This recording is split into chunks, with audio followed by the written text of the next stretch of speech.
وَتِلْكَ الْأَمْثَالُ نَضْرِبُهَا لِلنَّاسِ وَمَا يَعْقِلُهَا إِلَّا الْعَالِمُونَ۔ اور ظلمات کا لفظ جو ہے ظلمت کی جمع ہے، کئی اندھیرے ہیں۔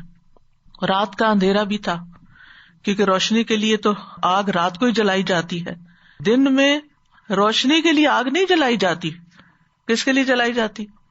تپش حاصل کرنے کے لیے، کچھ پکانے کے لیے۔ تو رات کا اندھیرا بھی تھا، پھر اس ماحول کا اندھیرا تھا، خاص طور پر جب فضا میں بادل ہوں تو اور بھی اندھیرا ہوتا ہے، ورنہ تو ستاروں کی کچھ نہ کچھ روشنی ہوتی ہے۔ تو اندھیروں پر اندھیرا تھا۔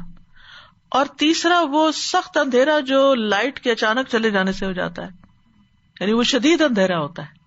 ایک اندھیرا ہوتا ہے نا جس سے آپ مانوس ہو چکے ہوتے ہیں، اس میں آپ کی آنکھیں اور کھل جاتی ہیں، آپ کو کچھ نہ کچھ نظر آنے لگتا ہے، یعنی کوئی نہ کوئی سینس کر لیتے ہیں آپ۔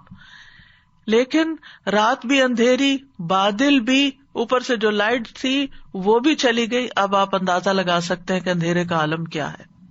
وَتَرَكَهُمْ فِي ظُلُمَاتٍ لَا يُبْصِرُونَ، اب وہ دیکھ ہی نہیں پا رہے، ان کو کچھ بھی نظر نہیں آ رہا، انتہائی اندھیرے میں ہے، انتہائی غفلت میں ہے، انتہائی مصیبت میں ہے، انتہائی مشکل میں ہے، اور اوپر سے سمن، بہرے ہیں، سن نہیں سکتے۔ سم جو ہے اسم کی جمع ہے، یہ وہ شخص ہوتا ہے جس کی سماعت کھو گئی ہو، یعنی بہرا ہو گیا ہو، بکمن، بول نہیں سکتے۔ اب کم کی جمع ہے، یہ وہ شخص ہوتا ہے جو کلام کرنے سے عاجز ہو، بات نہیں کر سکتا، کہ وہ حق کے ساتھ بول نہیں سکتا۔ امیون، آما کی جمع ہے، یہ ظاہری آنکھوں کے نابینا ہونے کے لیے بھی بولا جاتا ہے، اور دل کی بصیرت سے نابینا ہونے کے لیے بھی بولا جاتا ہے۔ تو اب کیا ہے، ایک تو ویسے اندھیرا ہے، اوپر سے ان کی سماعت بھی نہیں ہے، بصارت بھی نہیں ہے، اور بول بھی نہیں پا رہے۔ اب آپ سوچئے ان کا حال کیا ہوگا اگر وہ ایک قدم بھی بڑھائیں گے تو جلتی آگ پہ، جلتے انگاروں پہ، وہ انگارے جن کی روشنی چلی جاتی ہے اور وہ راکھ کے اندر ہوتے ہیں، کتنے خطرناک ہوتے ہیں، وہ نظر نہیں آتے، لیکن اگر اس پہ پاؤں پڑ جائے آپ کا تو اللہ اکبر۔ اب ان کا حال یہ ہے کہ بالکل اندھیروں میں ہے، اندر بھی اندھیرے ہیں، باہر بھی اندھیرے ہیں۔ فہم لا یرجعون، اب یہ کبھی بھی اسلام کی طرف نہیں لوٹیں گے، نہ یہ توبہ کریں گے، نہ وہ نصیحت حاصل کریں گے۔ اب آپ اندازہ لگا سکتے ہیں کہ منافقت کتنی شدید چیز ہے، کیونکہ دیکھنے کے لیے انسان کو باہر کی روشنی بھی چاہیے ہوتی ہے اور آنکھ کی روشنی بھی چاہیے ہوتی ہے۔ اگر ان دو روشنیوں میں سے ایک چلی جائے تو کیا ہوتا ہے، انسان نہیں دیکھ سکتا۔ یعنی اگر ماحول میں اندھیرا ہو تو چاہے آپ کی آنکھیں پرفیکٹ ہوں، آپ نہیں دیکھ سکتے، اور اگر آپ کی آنکھیں نابینا اور باہر چاہے سورج نکلا ہو تو آپ نہیں دیکھ سکتے۔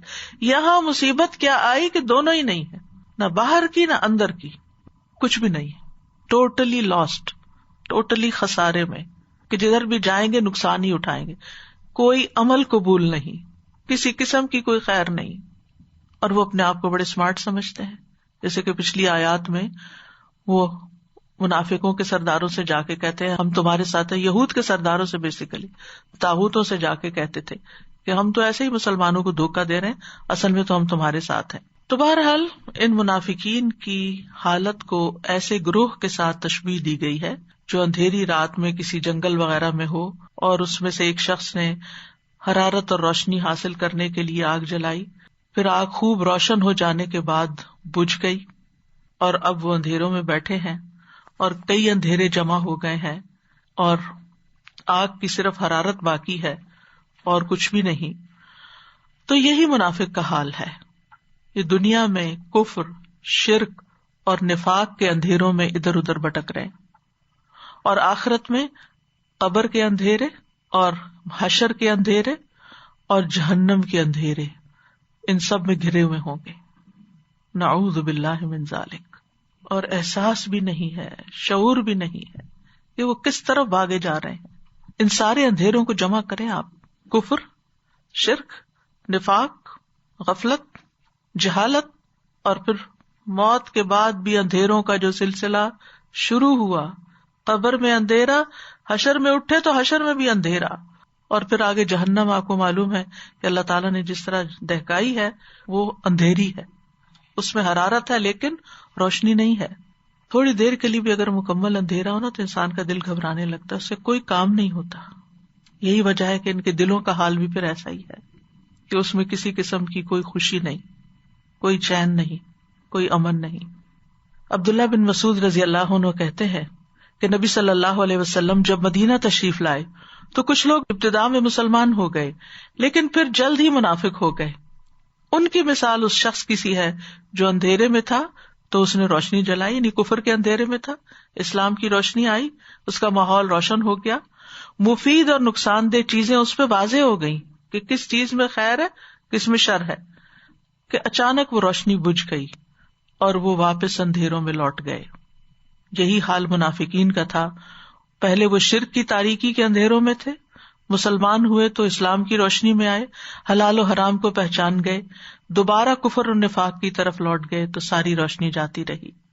تو اس مثال میں نور جو ہے یہ دراصل پہلی بار ایمان لانے کا نور ہے، یعنی وہ نور جو انسان دل سے جب اسلام قبول کرتا ہے تو انسان کو نصیب ہوتا ہے، کیونکہ وہ پہلے اسلام میں داخل ہوا تھا، دل سے ایمان لایا تھا، تو یہ ایک وقتی ایمان تھا اور بہت جلد یہ الٹ گیا، تو اس نے دل میں کفر اختیار کر لیا اور ظاہری طور پر اسلام پہ باقی رہا، کیونکہ منافق وہی ہوتے ہیں جو ظاہری طور پر اسلام پہ باقی رہتے ہیں.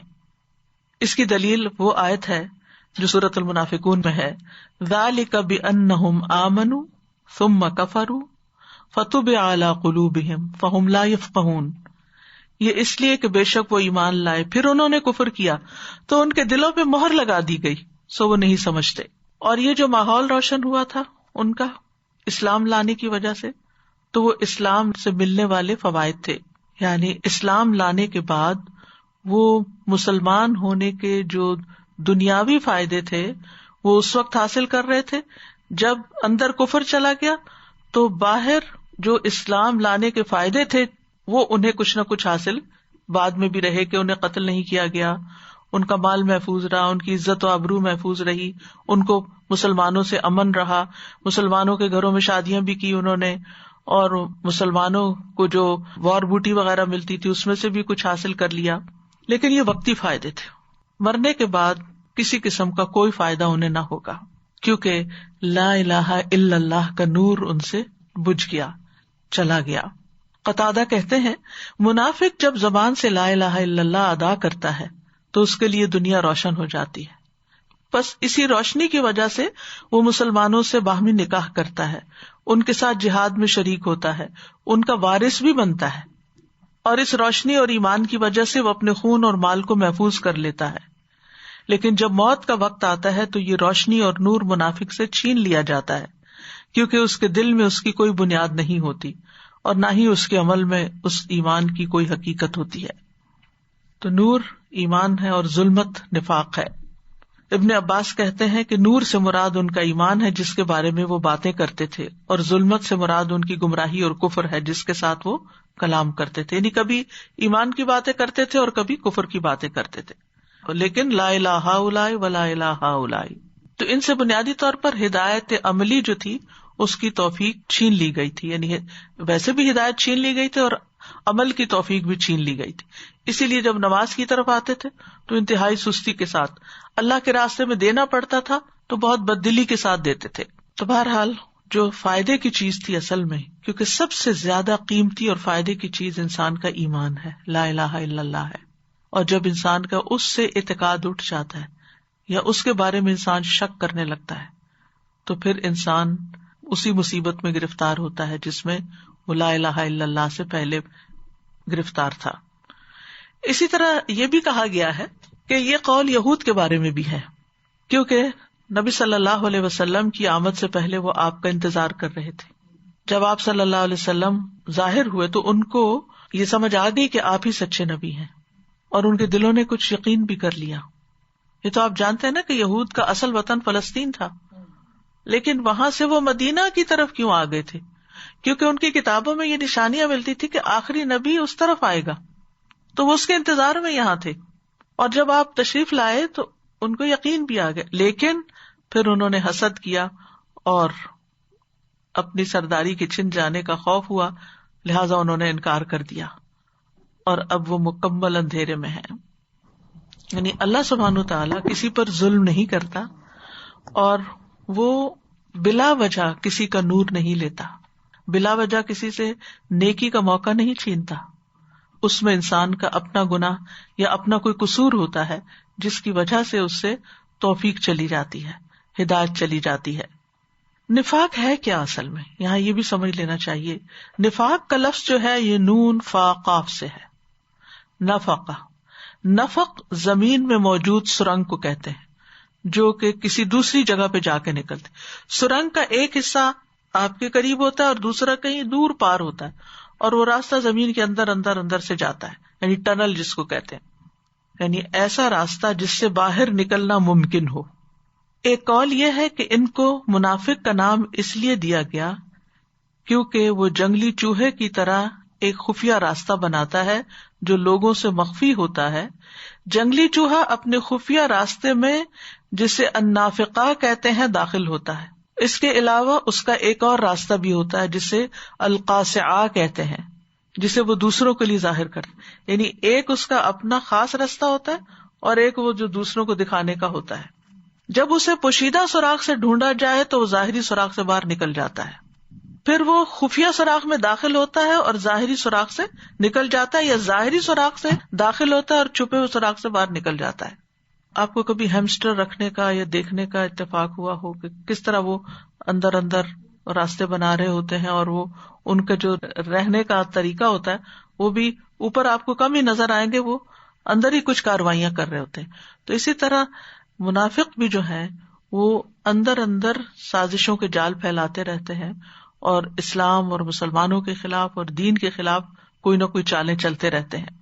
اور اسی طرح ایک راستے سے اسلام میں داخل ہوئے اور دوسرے راستے سے باہر نکل گئے. زبان کے ساتھ ایمان کا اظہار کیا اور دل میں کفر کو چھپا کے رکھا. تو ان کی اندر اور باہر کی، ظاہر اور باطن کی جو کیفیت ہے اس میں فرق ہوتا ہے. یعنی ظاہر میں کچھ ہوتے ہیں، باطن میں کچھ ہوتے ہیں. حذیفہ بن یمان سے منافق کے بارے میں پوچھا گیا تو انہوں نے کہا، منافق ایسا شخص ہے جو اسلام کا اظہار تو کرتا ہے لیکن اس پہ عمل نہیں کرتا، یعنی اپنی زندگی کو اسلام کے مطابق نہیں لاتا. اور اس کو علماء نے عملی نفاق بھی کہا ہے. یعنی دل میں اس کے شک ہوتا ہے، دل میں اس کے پورا یقین نہیں ہوتا اللہ سبحانہ تعالیٰ کے بارے میں یا آخرت کے بارے میں یا حساب کتاب کے بارے میں، یا ایسا ناقص ایمان ہوتا ہے جس کی وجہ سے اس کے عمل میں کمی ہوتی ہے. تو اس مثال سے کئی باتیں سمجھ میں آتی ہیں. سب سے پہلی بات تو وہی کہ اللہ سبحانہ تعالیٰ ظاہری اور حصی چیزوں کی مثالیں عقلی اور مانوی چیزوں کے ساتھ بیان کرتے ہیں تاکہ انسان اچھی طرح ان کو سمجھ لے. یا جو چیزیں انسان کو ظاہر نہیں ہوتی، اس کی صرف سوچ میں ہوتی ہے یا اس کے دل میں ہوتی ہیں، ان کو اللہ تعالیٰ کسی ایسی حصی چیز کے ساتھ بیان کرتے ہیں کہ جس سے بات واضح ہو جاتی ہے. جہاں تک نور کا تعلق ہے تو نور کے بارے میں ہمیں قرآن مجید میں کئی آیات سے رہنمائی ملتی ہے کہ نور ہے کیا، کیونکہ ذہب اللہ بنورہم ہے نا، اللہ ان کا نور لے گیا. تو سب سے پہلی بات تو یہ کہ نور کا جو منبع اور سورس ہے وہ اللہ کی ذات ہے. اللہ نور السماوات والارض، اللہ آسمانوں اور زمین کا نور ہے. رسول اللہ صلی اللہ علیہ وسلم جب تہجد کے لیے کھڑے ہوتے تو یہ دعا پڑھا کرتے تھے، اللہم لک الحمد انت نور السماوات والارض ومن فیہن. اے اللہ تیرے ہی لیے سب تعریف ہے، تو آسمانوں اور زمین اور ان میں موجود تمام مخلوق کا نور ہے. یعنی ہر ایک کو جو رہنمائی ملی ہے وہ تیرے سے ہی ملی ہے. مثلاً ایک چیونٹی کو دنیا میں کیا کرنا ہے، کیا میں نے اور آپ نے سکھایا اس کو، یا وہ خود سے خود سیکھیے؟ تو اس کی بھی ایک ہدایت ہے، الذی خلق کل شیء ثم ہدی. تو یہ ہدایت کا نور جو ہے یہ اللہ ہی کی طرف سے آیا ہے. پھر اللہ سبحانہ وتعالیٰ کا کلام یعنی قرآن مجید بھی نور ہے. سورۃ المائدہ میں آتا ہے، قد جاءکم من اللہ نور وکتاب مبین، بے شک تمہارے پاس اللہ کی طرف سے ایک نور اور واضح کتاب آئی ہے. جس کے ساتھ اللہ ان لوگوں کو جو اس کی رضا کے پیچھے چلے سلامتی کے راستوں کی طرف ہدایت دیتا ہے اور انہیں اپنے حکم سے اندھیروں سے روشنی کی طرف نکالتا ہے اور انہیں سیدھے رستے کی طرف ہدایت دیتا ہے. کعب بیان کرتے ہیں قرآن کو لازم پکڑ لو کیونکہ قرآن عقل کی تیزی، حکمت کی روشنی اور علم کا سرچشمہ ہے، یعنی اس سے بھی نور ہدایت ہمیں ملتا ہے. اللہ کا دین بھی نور ہے، تو ذہب اللہ بنورہم، اللہ ان سے نور لے گیا، یعنی ان کا دین اسلام وہ لے گیا ان سے، تو وہ مسلمان نہیں رہے اب منافق. قرآن مجید میں اللہ کے اس نور یعنی دین کے لیے لفظ جو استعمال ہوتے ہیں سورۃ الصف میں آتا ہے یریدون لیطفئوا نور اللہ بافواہہم واللہ متم نورہ ولو کرہ الکافرون. وہ چاہتے ہیں کہ اللہ کے نور کو اپنی پھونکوں سے بجھا دے اور اللہ اپنے نور کو پورا کر کے رہنے والا ہے اگرچہ کافروں کو کتنا ہی ناگوار کیوں نہ ہو. تو اللہ کا دین بھی نور ہے، اللہ کی شریعت نور ہے. رسول اللہ صلی اللہ علیہ وسلم نے فرمایا میں تمہیں روشن شریعت پر چھوڑ رہا ہوں جس کی رات بھی اس کے دن کی طرح روشن ہے، جس کی رات بھی اس کے دن کی طرح روشن ہے، یعنی بالکل واضح ہدایات ہیں ہمارے دین میں. پھر اللہ سبحانہ وتعالیٰ اپنے دوستوں کو اندھیروں سے نور کی طرف لاتا ہے. اللہ تعالیٰ ایمان والوں کو اندھیروں سے نکال کے نور کی طرف لاتا ہے. اللہ ولی الذین آمنوا یخرجہم من الظلمات الی النور. اللہ ایمان والوں کا دوست ہے، وہ انہیں اندھیروں سے نکال کر نور کی طرف لاتا ہے. اور وہ لوگ جنہوں نے کفر کیا ان کے دوست باطل معبود ہیں، طاغوت ہیں، وہ انہیں روشنی سے نکال کر اندھیروں میں لاتے ہیں. تو آپ دیکھیے کہ اگر ایک لیڈر غلط رستہ اختیار کر لیتا ہے تو فالوور بھی اس کے پیچھے بھٹک جاتے ہیں. اسی لیے طاغوت کا لفظ سرکش لیڈرز کے لیے بھی استعمال ہوتا ہے کہ جو کثیر تعداد کو اپنے پیچھے گمراہ کر لیتے ہیں. انبیاء کے ذریعے اللہ تعالیٰ اندھیروں سے روشنی کی طرف لوگوں کو لاتے ہیں. سورۃ ابراہیم میں آتا ہے وَلَقَدْ أَرْسَلْنَا مُوسَىٰ بِآيَاتِنَا أَنْ أَخْرِجْ قَوْمَكَ مِنَ الظُّلُمَاتِ إِلَى النُّورِ. اور بلا شبہ یقیناً ہم نے موسیٰ کو اپنی نشانیاں دے کر بھیجا کہ اپنی قوم کو اندھیروں سے روشنی کی طرف نکالیں. پھر اسی طرح رسول اللہ صلی اللہ علیہ وسلم کے بارے میں آتا ہے رسولا یتلو علیکم آیات اللہ مبینات لیخرج الذین آمنوا وعملوا الصالحات من الظلمات الی النور. ایک ایسا رسول جو تمہیں اللہ کی واضح آیات پڑھ کر سناتا ہے تاکہ ایمان لانے والوں اور نیک عمل کرنے والوں کو تاریکیوں سے نکال کر روشنی کی طرف لائے. اسی طرح ایمان بھی نور ہے. ابن عباس کہتے ہیں زنا کرتے ہوئے اس زانی سے ایمان کا نور اٹھا لیا جاتا ہے. اسی طرح جسے ہدایت مل جائے وہ نور پر ہے. افمن شرح اللہ صدرہ للاسلام فہو علی نور من ربہ. تو کیا وہ شخص جس کا سینہ اللہ نے اسلام کے لیے کھول دیا سو وہ اپنے رب کی طرف سے ایک روشنی پر ہے. وَتِلْكَ الْأَمْثَالُ نَضْرِبُهَا لِلنَّاسِ وَمَا يَعْقِلُهَا